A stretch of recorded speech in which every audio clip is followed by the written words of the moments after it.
Hey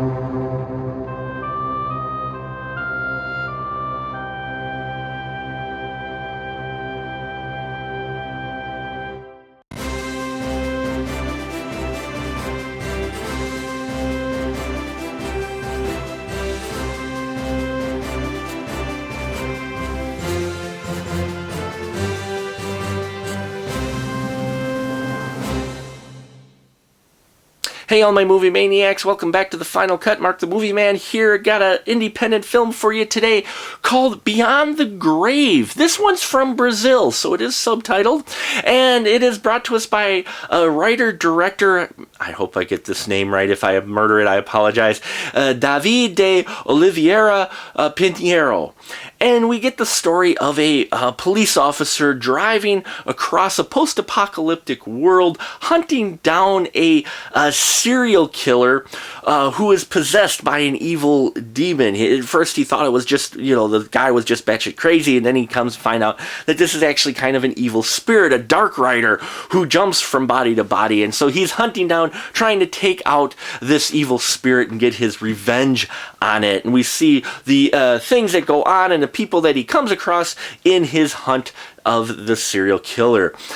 I enjoyed this film. Wasn't what I expected, really. I didn't know too much about it going into it, but it was brought to my attention, and when I got a chance to see it, I enjoyed it. Mostly for the fact of the story itself. It is a little odd, as well are the characters, but they're interesting, and I always love unusual takes on basic stories. So, sure, we've got the post-apocalyptic world, no more room in hell, the dead are walking the earth. They are shambling zombies, by the way. But I liked that because we're in a post-apocalyptic world when we catch the police officer. This has been going on for some time. It's not a fresh apocalypse, if you will. So, the visions of zombies and that are kind of like, that one's over there. He's not coming after us. We'll just leave him alone type of attitude. So I enjoyed that we set it at that time. And the unusual group of characters we get. One of the things I love about independent cinema, and especially foreign independent cinema, is their unique characters that they always come up with. And let me tell you, you get one in this with the Dark Rider character and his minions, if you will, that follow with him. Definitely some interesting characters there, and some interesting takes with their choice of weapons. One uses a harmonica to disrupt audio.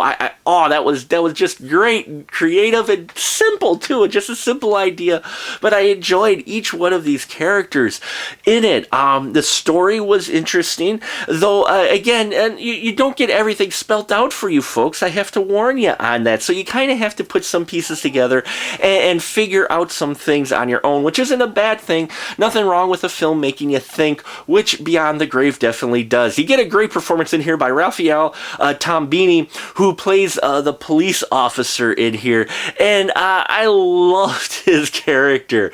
His character was just this kind of not quite cold character, kind of a Mad Maxian type of take on the character, but not complete, and he drove around in a badass car, which also kind of felt like alluded a bit to the Mad Max films in a good way.